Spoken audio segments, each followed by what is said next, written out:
And with that, I will transition into Glenn now, because what he's going to share with us tonight is more the technical side. You know, what these products, from a product standpoint, what they really can do and the science behind them.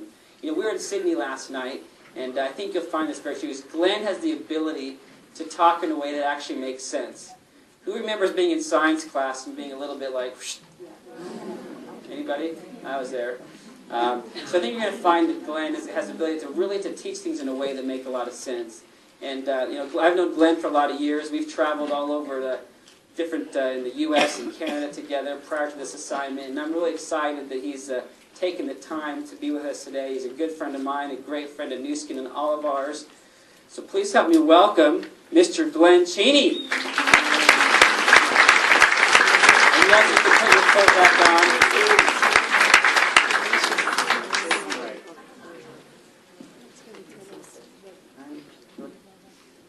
No, is it on now?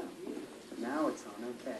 When I let Mike my coat, the only thing I made him promise is that he wasn't going to flex because I was afraid it was going to rip at the seams.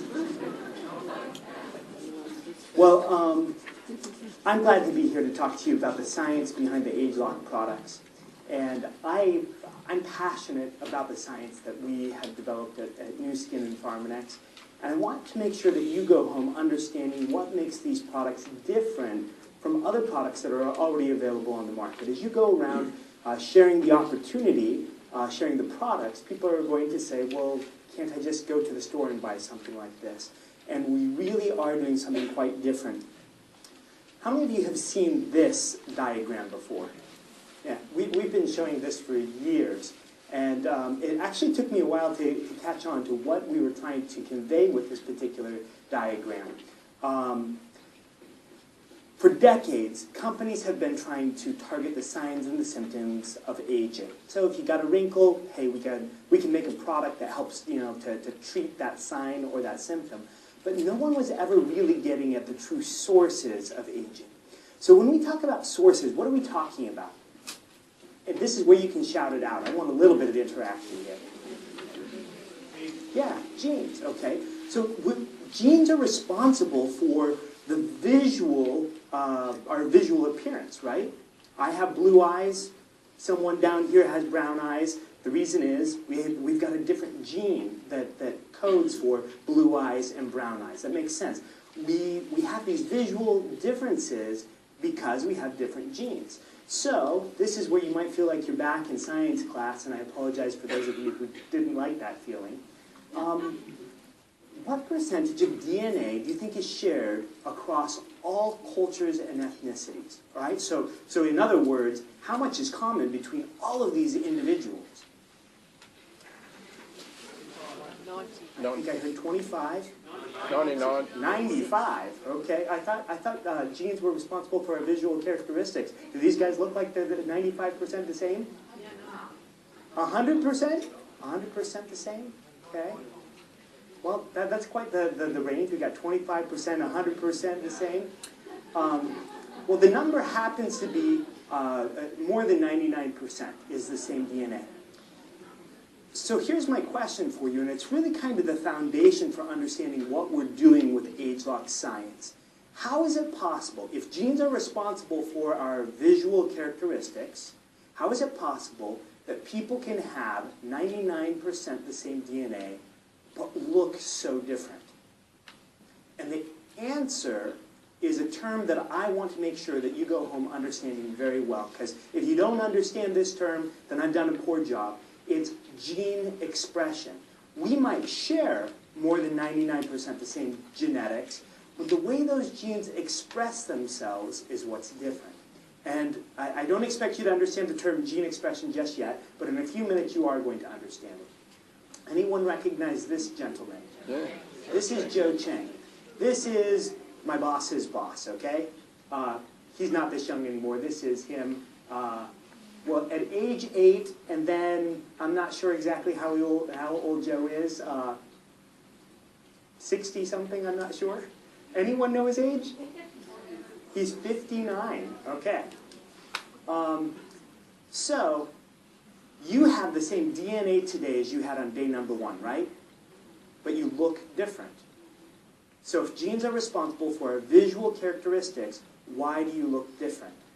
Answer is gene expression. Okay? Don't worry if you don't understand what that means just yet. I just want you to understand that gene expression is responsible for the differences that we see in between people and within the same individual as we age.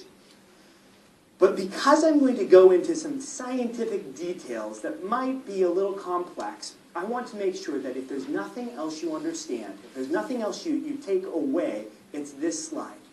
I'd like to compare the human genome to a symphony. So in the same way that in the human genome we've got thousands of different genes, and each gene does something different, that's a little bit like a symphony, right? You have many different instruments that are making their own music, and when you put all of those instruments together in their expression, you get a beautiful symphony, right?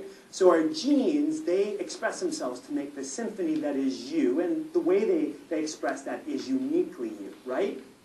Well, as we age, our genetic symphony becomes out of tune.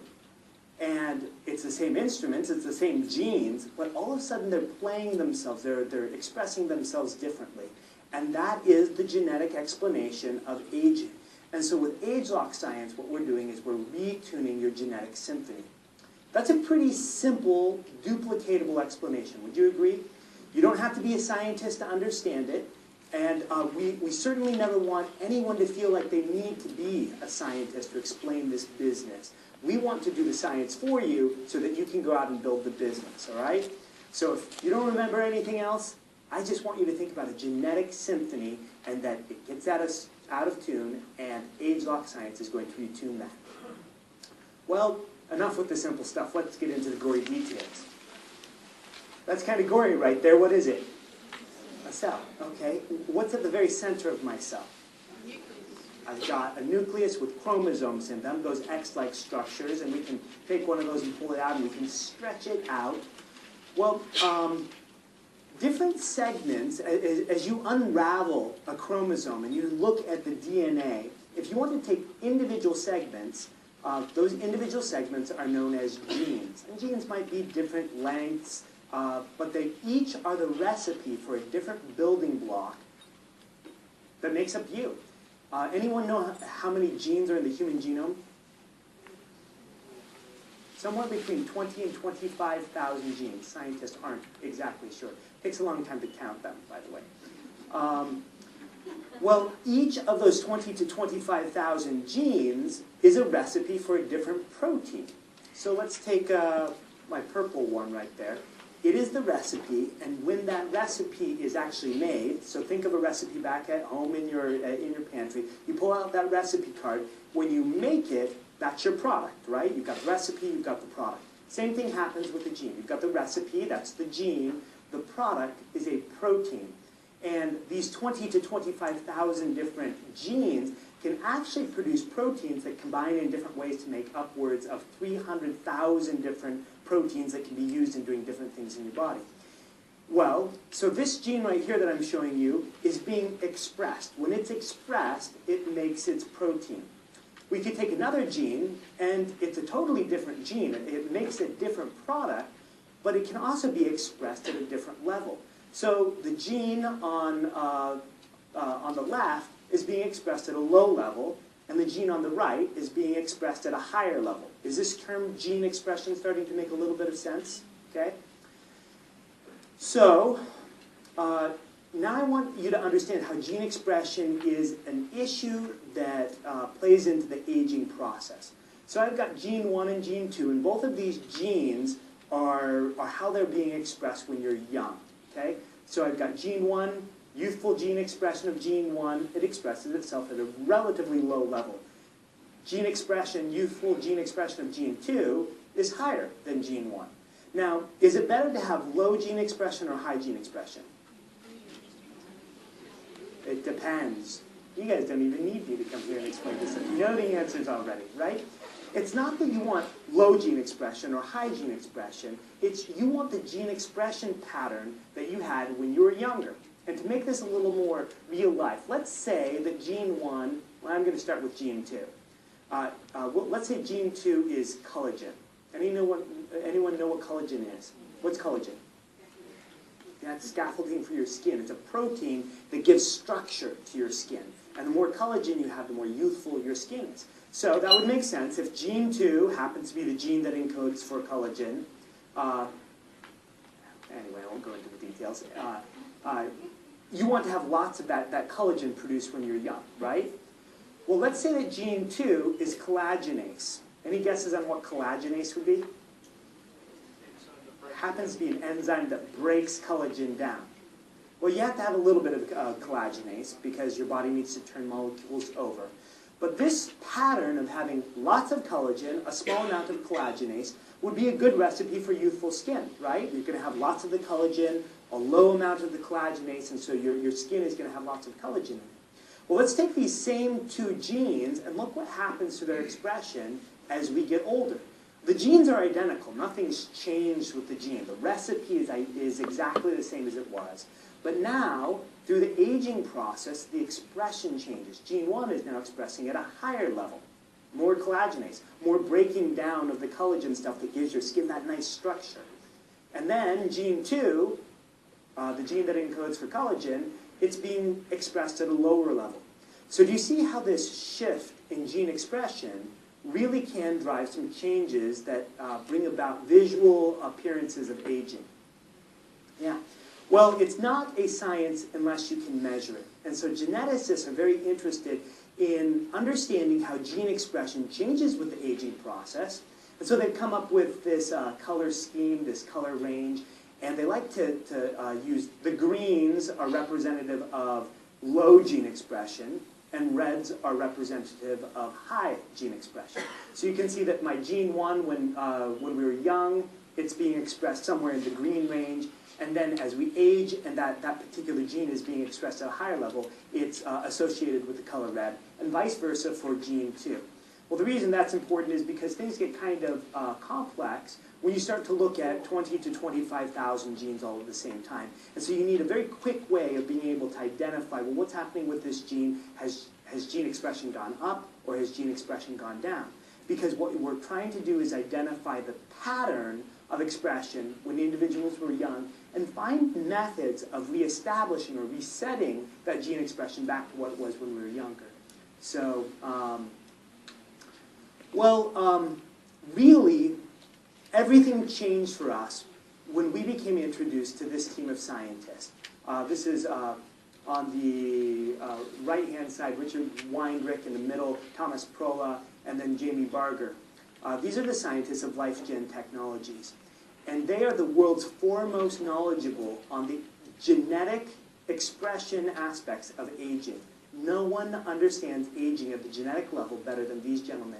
And about 7 years ago, we were in a very important meeting, some of the scientists at Nu Skin. We had flown in some of our scientific advisory board members from around the world, and we were chatting about the future of what we were going to do to develop some innovative products. If we can't make innovative products, you don't have a compelling business opportunity. If we're just going to make the same stuff that our competitors are going to make, then it's more difficult for you. So we're very committed to making compelling products. Well, in this particular meeting, somewhere about halfway through the day, Joe Chang pokes his head in, and he asked for a brief summary of what we had accomplished so far. And we told him some of the ideas, and he thought, oh, okay, well, that sounds okay, but not as exciting as I was looking for. And he got up to leave. He got to the door. He turned around and he turned to my boss, Mark Bartlett, and he says, hey, Mark, did you read that paper by Richard Weindrich that came out just this last week? And Mark said, yeah, that was really good. And Joe said, we need to get him and his team in here to talk to us, because I think we've got a real opportunity for some collaboration. So we did. That was the very first time I ever heard Joe talk about it. That was the very first time that we really started to move the direction of looking at gene expression as a method of making anti-aging products. And a few weeks later, actually, we had this team of scientists in at our corporate headquarters, and it was an all-day long meeting, a giant table with like 25 scientists sitting around it, and you could feel the energy just kind of building up in the room. Well, we've made a fantastic collaboration with LifeGen Technologies. In fact, now we've acquired them as an official part of the Nu Skin business. They work for you now. We are a team of scientists that are committed to making products that provide a compelling business opportunity for you. Well, the thing that LifeGen technology does that is so different from the competition, there's other people out there who are looking at gene expression. But when they look at gene expression, they're really looking at 1 or 2 genes. That's really all they're interested in. When you have 20 to 25,000 different genes to take a look at, it's really difficult to say, well, I'm going to start with this one, or I'm going to start with this one. And so most companies who are looking at gene expression are really just looking at 1 or 2 because the information is so overwhelming.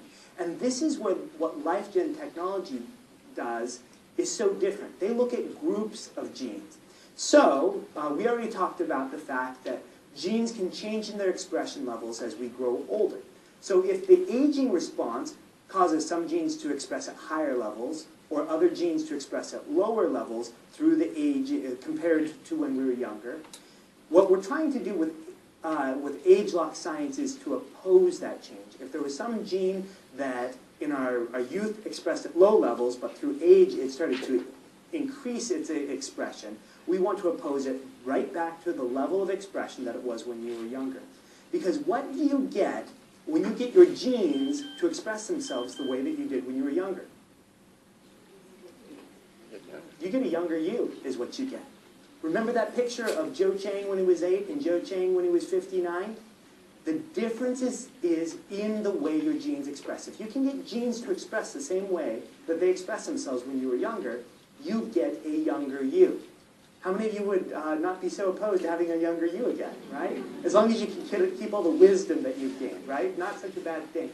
So that's what we're doing with ageLOC technology, is we're identifying the genes that change with age related to a certain function, and then we go out and we start looking for ingredients that have the ability to oppose those changes. So, very exciting. Now, remember I showed you how the colors, the green is associated with low expression and red is associated with high expression. So, better to have green or red? It depends. Someone fell for my trick there. I heard someone say green, someone say red. It doesn't matter. It's not that red is better or green is better. You want the expression level profile that you had when you were young. And so, you see, this is what we call a heat map. I don't know why they call it a heat map because there's really no heat involved, but it's referred to as a heat map. And if you were to count the rows that go down there, you'd find that there's 52 rows. Those 52 rows are representative of 52 different genes. Now this happens to be 52 genes that are related to cellular energy. There happens to be more than 1,200 genes related to cellular energy, but only 52 of them actually change in the aging process. So it's not as though gene expression is changing on every single gene. There are certain genes that change in their expression. And so our first step is we identify which genes are changing with the aging process. Bam, that's the difference right there. Young gene expression of those 52 genes, old gene expression. And you can see that in the young individuals, you've got those top 30 or so that are being expressed at low levels, the top 20 or so that are being expressed at high levels. And the reason we selected those 52 genes is because when you compare it to the old individuals, those genes are the genes that change in their expression levels. The ones that were green when you were young, now they're red. The ones that were red, now they're green. We want to get your gene expression pattern back the way that it was when it was young. And that's the whole idea. And so we spend a great deal of time really looking at these heat maps, as they're called, these gene expression profile maps. Well, it's really a very exciting science. A decade ago, even after the human genome had been entirely decoded, people didn't know what to do with all that information. And this particular scientific method allows us to make sense of the human genome, to figure out what changes are interesting to the aging problem.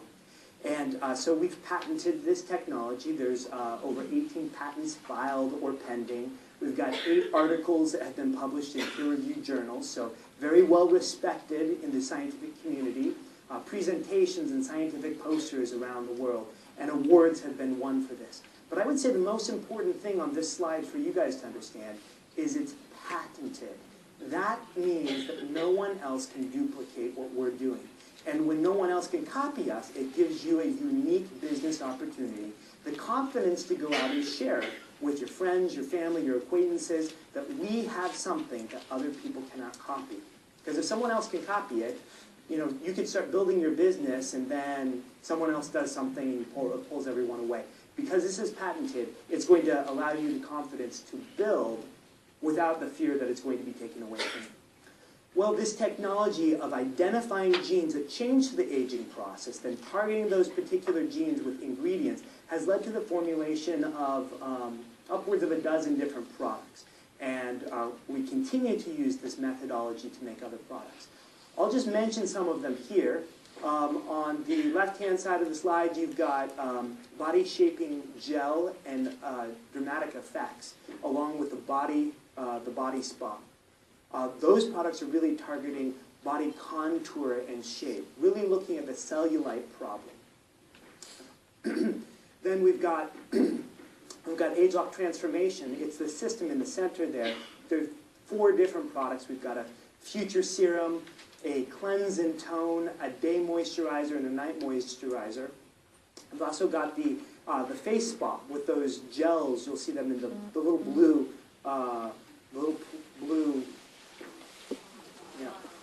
vials. Is that what they're called? And then we've introduced ageLOC on the inside. That's taking these ingredients and really going inside with different herbal extracts that have the ability to target genes and reset their gene expression back to the way that it was when you were younger. This last product I'll talk a little bit about.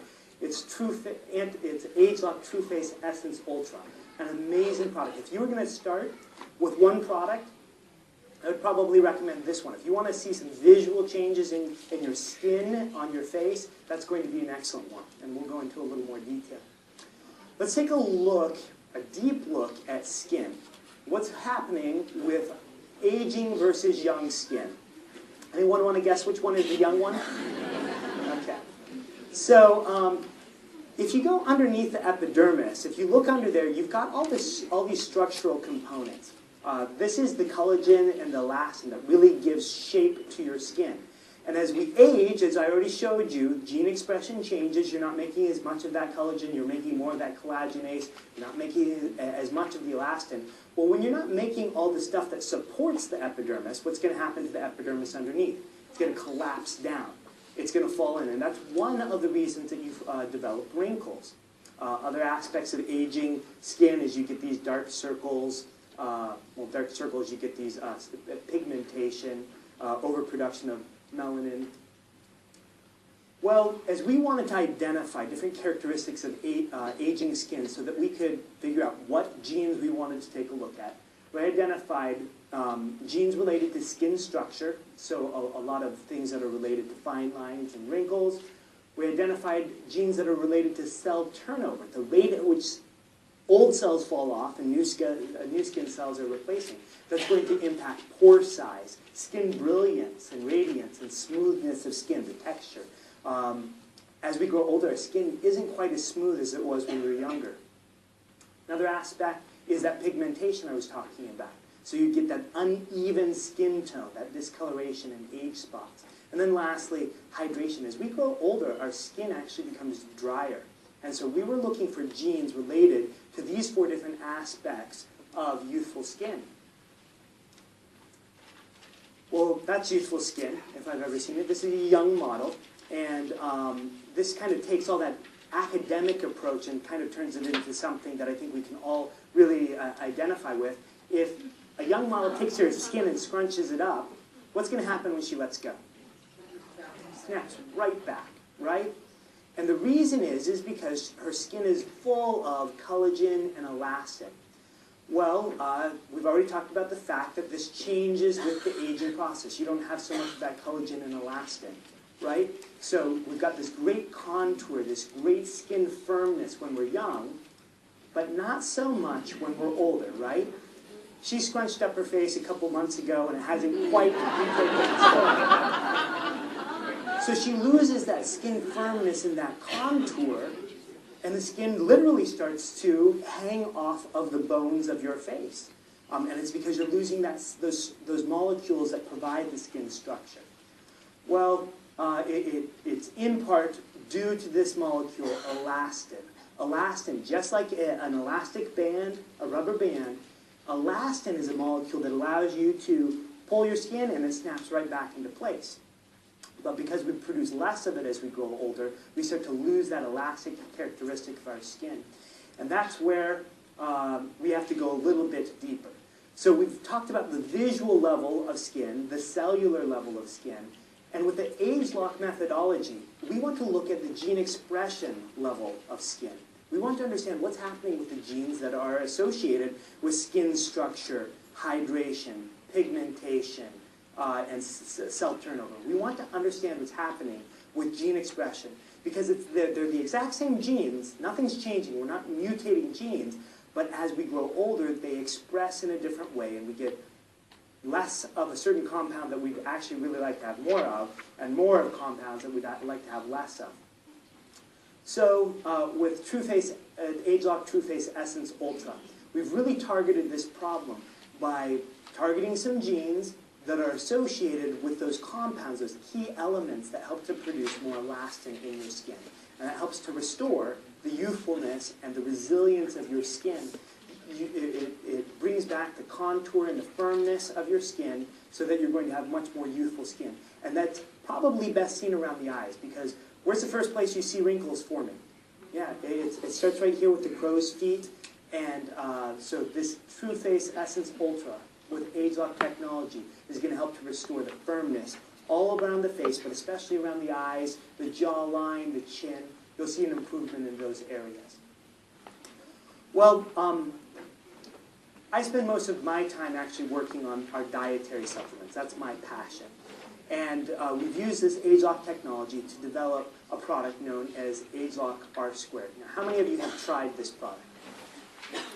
Keep your hands up. Put your hand down if you don't love it.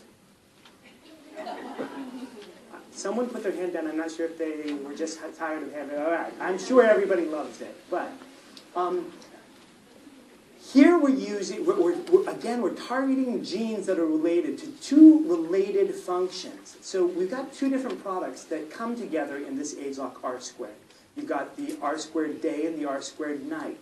The R² day is targeting cellular energy levels. R² night is targeting cellular purification.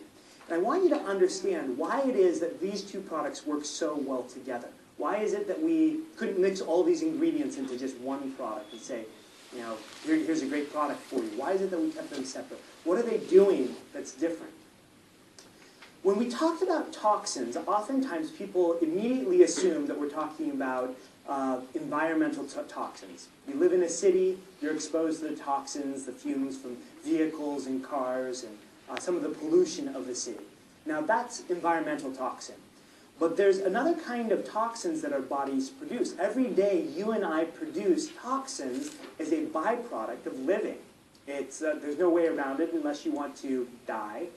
As long as you're alive, you're producing toxins at the same time. But when we're young, our bodies have these cellular purification systems that exceed the load of toxins that we're being exposed to from the environment, as well as the toxins that we're producing internally. And so if you look here in my graph, I've got the external toxic load. That's what's coming from the city around us, from the cars that we're walking around. But this internal toxic load is what we're producing. But as long as our cellular purification system can handle both of those put together, not a problem. Our cells make some garbage, our purification systems take the garbage out on a daily basis. Well, as we age, because genes related to this cellular purification mechanism change, all of a sudden, even though the environmental toxins don't change, we're still exposed to the same amount that we were unless we've moved from the city to the farm or the farm to the city. In general, we've got about the same amount of toxic exposure coming from the environment. But what does change is our ability to clear those toxins out of our cell every single day, the toxins that we make, the toxins we're exposed to. We're not clearing them out rapidly enough. And so you start to accumulate more and more toxins. And it reminds me of my kitchen sink. This is not a picture of my kitchen sink. I just found this on the internet. but sometimes my kitchen sink looks like this. Really. Think about what you can do in your kitchen. You can be so productive in your kitchen. You can go to the grocery store, you can bring home your groceries, you can organize them, you can get them all put away, you can prepare a meal, all sorts of things can be done in your kitchen.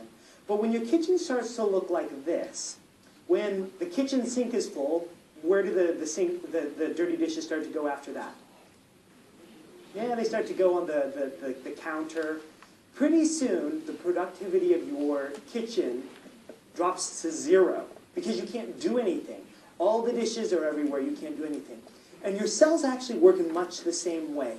If you start to accumulate lots of junk in your cells because you're not clearing them out, your cellular purification mechanisms aren't working properly, your cells start to accumulate all that junk. Well, what do you think that does to the productivity of your cells?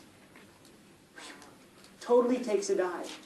Well, it doesn't matter if it's a brain cell or a muscle cell. Those cells do different things, but they don't work as well. So does that make a little sense why all of a sudden if we're accumulating all sorts of toxins in our brain, all of a sudden we don't think as clearly, those cells aren't going to work as well. Or in a muscle cell, if we start to accumulate some of this junk, well, maybe we're not going to have as much energy. So the whole idea is to make sure that your cellular environment is clean so that your cells can be productive. They can do the things that they were intended to do. Well, here we are back where we started. What did we say was at the center of this? What are these sources of aging? Yeah, that's genes.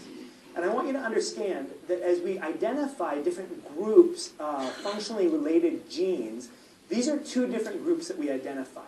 Cellular energy and cellular purification. We found genes that were related to the cellular processes that really drive these two different aspects of a healthy, youthful cell. And when those two different sets of genes, we refer to them as youth gene clusters. So when you've got a youth gene cluster that's responsible for cellular energy, and when that youth gene cluster is being expressed in youthful ways, you get youthful energy. When your cellular purification youth gene cluster is expressing itself in a pattern, the same pattern that you had when you were young, your cells are going to clean themselves out and you're going to help to support that productive cellular environment.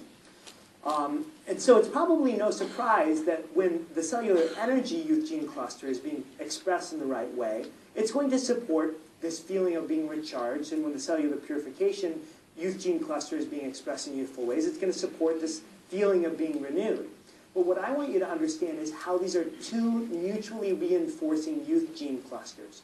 So why did we put these two different products together? And it's because these two different youth gene clusters really work together. So imagine, this is going to be my youthful cycle.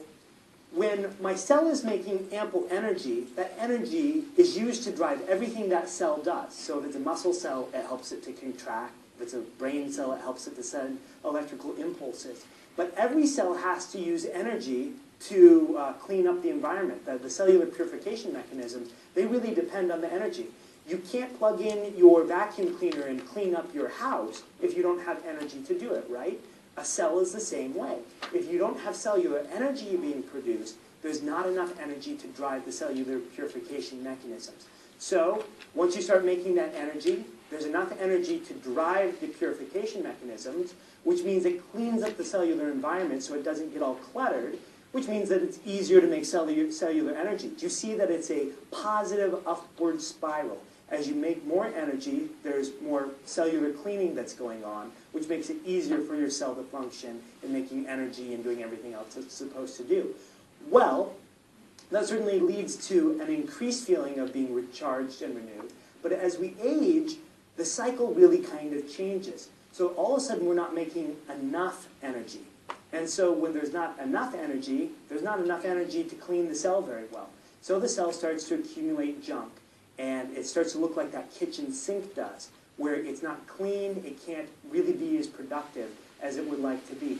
And so what happens is the feeling of being recharged and renewed diminishes, and you start to get those signs and symptoms of aging. Well, what are going to be the signs and symptoms of reduced cellular energy? Fatigue. Then you're going to feel tired. If every cell isn't making enough, if every cell in your body is not making ample energy, it's going to have a repercussion on the way that you feel. If your cells aren't purifying, that's going to play into the entire problem. So with ageLOC, we're really trying to restore that youthful cycle by making ample energy to support the cellular purification mechanisms so that you'll have enough energy. You got that positive upward spiral once again. So those of you who are using it, would you agree that you feel recharged and renewed? Yeah. And it's because we've used this gene expression approach of identifying genes related to cellular energy, genes related to cellular purification. Well, it looks like more than half the room already knows this. You're supposed to take 6 capsules of the R² day in the morning, 2 of them in the evening, to support the processes that really happen at different times. You can imagine when you were younger, I mean, you didn't need a product to actually take right before you went to bed, but the natural process of cleaning out the junk in our cells, it happens while we're asleep. That's why we wake up feeling so refreshed and renewed. It's because those cellular processes really kind of turn on during the night. So we make the junk during the day, our cells clean them out at night, and we're trying to really support the body's own process of cleaning out the cells at nighttime. Well, this ageLOC science is really unique. It allows us to make products that are unparalleled, uncomparable to other products on the market. Wouldn't it be cool, though, if we took this scientific method of formulating products and took it to the obesity problem? That would be a very compelling problem, a very compelling product. And so that's what we've done with ageLOC TR90. And I thought it would be fun to kind of explain a little bit of the research that we've kind of started with TR90 so that you can get ready. We want to make sure that come October at the convention, when we have this limited time offer, when you can get the product, that you already understand the product. You can already start promoting it. So, what's the first step of any ageLOC product? What's the first thing we have to do? Yeah, we've got to identify the genes that change in their expression. So, as we started looking, we knew that there were 3 different tissues that we were going to be interested in. We were going to be interested in certain types of brain tissue. Brain tissue is going to play into the aspect of mood and appetite. We want to know how those changes in gene expression play into appetite. Also, lean muscle mass. This is probably, I would say, the center of the entire program, is the way that genes express in lean muscle mass. Because lean muscle mass is really your metabolic engine. That's where you're burning your calories. Compared to other tissues in the body, muscle burns more calories than anything else. And so understanding changes in supporting lean muscle mass. And finally, and of course, adipose or fat tissue. We wanted to understand how certain genes were expressing. So these 3 different areas are where we've identified different groups of genes that are related to the weight loss problem. Now the program altogether, it's more than just products. There's an eating plan. We want people to engage in exercise. The whole idea that there's some magic pill out there that you can just take and lose weight, it's not one that we want to support. We want people to change their lifestyle. And one of our most important findings, as we've been researching this problem out, is that you can get genes to express in the way that they did when they were younger, but if you're not providing the right building blocks through your diet, the food that you're consuming, it's not going to make any difference. And so what we've come up with are products that are going to work together with the diet that we're promoting. And so we have a very specific TR90 eating plan that is different from other eating plans that we've put together, different from other eating plans that have been promoted by other companies. And so make sure that you follow the eating plan along with this. And then, of course, exercise. We want you to just increase your activity level. But there's some major shifts, some differences that we've discovered as we've come into understanding how gene expression plays in to this weight loss problem. And for decades, people have really thought that it's all about calories in, calories out. So if I eat a hamburger that is 500 calories, I've got to go burn 500 calories to compensate for that. Well, it's really not that simple. Things are a bit different and more complex than you would have thought. It really matters what those calories are made of. So I can give someone the same number of calories. I can get 2 people that have the same body composition the same height, the same weight, everything. I can give two people the same number of calories, but the spread of those calories, depending on whether they're coming from the macronutrients of fat, protein, or, let's see, I'm missing one. So fats, proteins, carbohydrates, thank you. I did just get off a plane yesterday, by the way. Depending on the ratio that you're getting of those different macronutrients will totally change the way your body's able to handle them. So it's not as simple as a simple mathematical formula of calories in, calories out. It also has to do where those calories are coming from. That's a major finding that we've come into. And it's also not just about the number on the bathroom scale. Everyone wants to see that number go down. My question is, who cares how much gravity is pulling you to the surface of the planet? Would you care how much you weighed if you had that perfect model body? Nobody cares how much gravity pulls them to the surface of the planet. What we care about is our body shape, what we look like, how we feel. And that's really one thing that we want people to look at when they're on the TR90 program. Because muscle weighs more than, yeah, right. And what happens as far as aging goes, our bodies lose a lot of muscle mass as we grow older.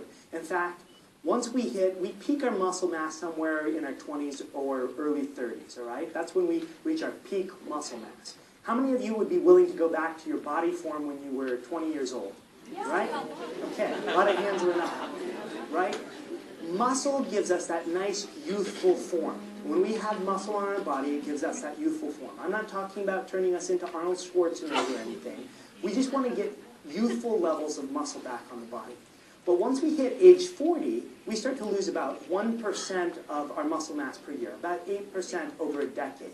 Well, that really plays into the whole weight gain problem, because muscle has the highest metabolic rate of any tissue in the body.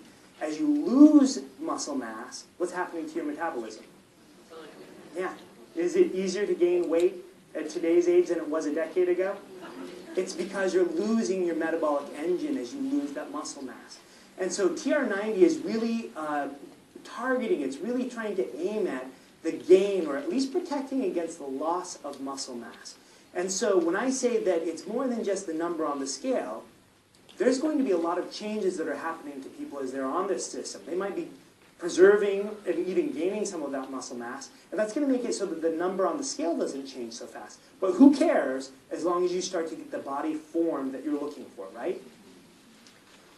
Well, so we're losing the muscle mass over the decades of our life. So we peak, somewhere around 30 or so. Muscle mass remains constant until about 40. Then we start losing it. And because we're losing it, that will lead to the gain of fat, because muscle is actually the metabolic engine. We're going to gain at least, these are very conservative numbers, by the way, we're going to gain somewhere at least around 5 kilos of fat. That's just due to the aging process. But it's actually a little more complex than just aging. We'll get to that in a second. But ageLOC is more than just a number on the scale. It's about a transformation in the way that the silhouette of your body looks. Because we're looking at just losing fat. We don't want you to lose muscle. And we want you to actually maintain the muscle that you've got, and perhaps even gain a little bit of muscle. So that's going to lead to a healthier, leaner you. So we've talked about the age-related aspect of losing muscle, but then there's another aspect of losing muscle that plays into dieting. When you take a look at traditional dieting programs, they really drive the loss of muscle. You don't want to lose muscle. So let's say we have two individuals that have the exact same body composition, the same amount of fat tissue, the same amount of muscle tissue.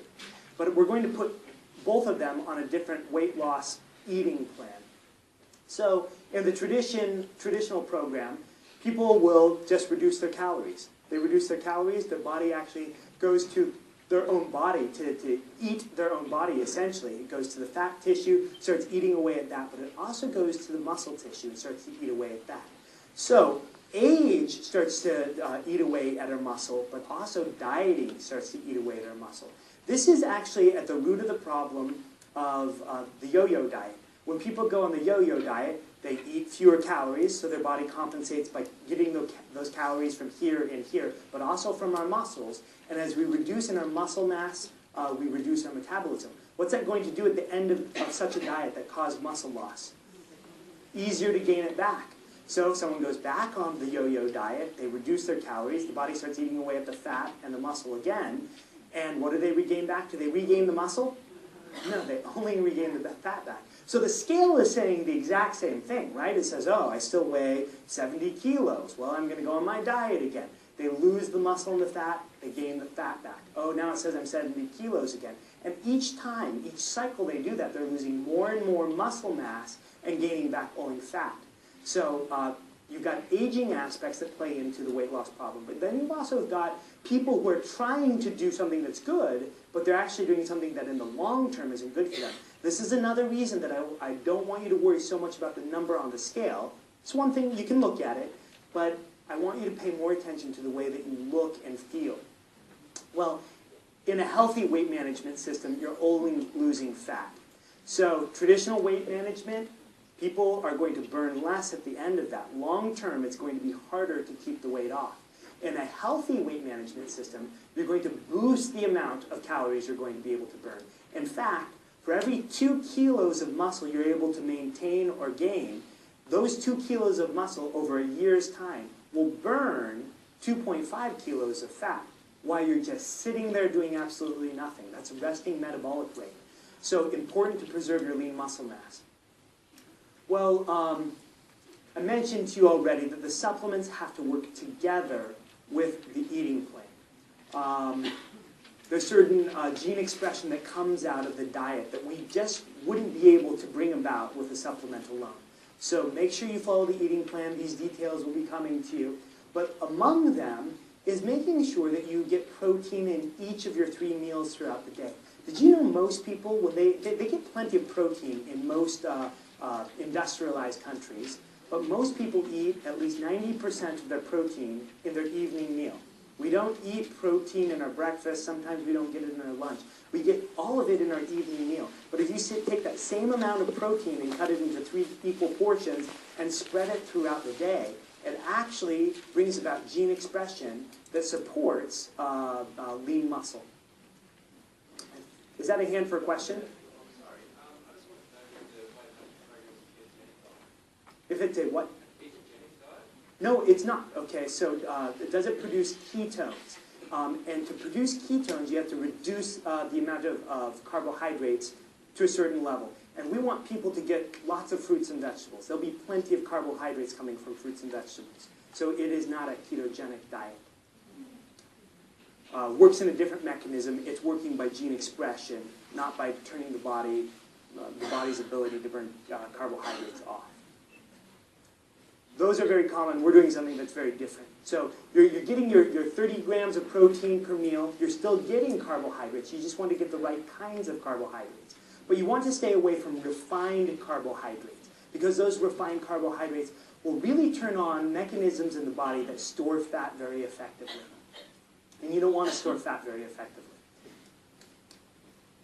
So far, what we've done is we've certainly looked at the gene profiles of tissues, of fat tissue, brain tissue, and muscle tissue. We've looked at genes that are related to nutrient sensing, understanding the way the body is able to detect whether it's really hungry, whether it really needs additional calories, or whether it's not hungry, it's just creating appetite for other reasons.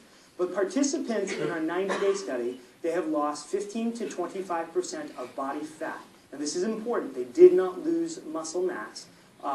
They were losing just body fat. All of the weight was coming from fat.